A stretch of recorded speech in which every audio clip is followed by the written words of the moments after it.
I see that I have lost everything, but when I see the few people who are by my side, it gives me strength again. I also tell myself that they are no longer in this world. Even if I spend all my time thinking about them, it will not bring them back or change anything. When I look at my younger siblings, I tell myself that if I spend my days and nights crying, who will be there to comfort them? It is this thought that gives me the strength to carry on, despite the pain I feel.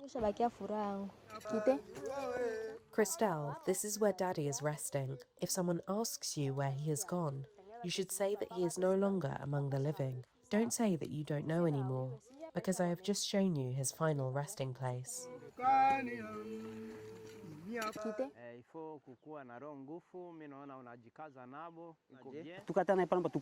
To everyone who still doubts that this disease exists, stop doubting. If someone comes to raise awareness about this disease, please do not ignore them and do not doubt anymore. I am truly very happy to see the children return from the Ebola treatment center in good health. I have no more doubts.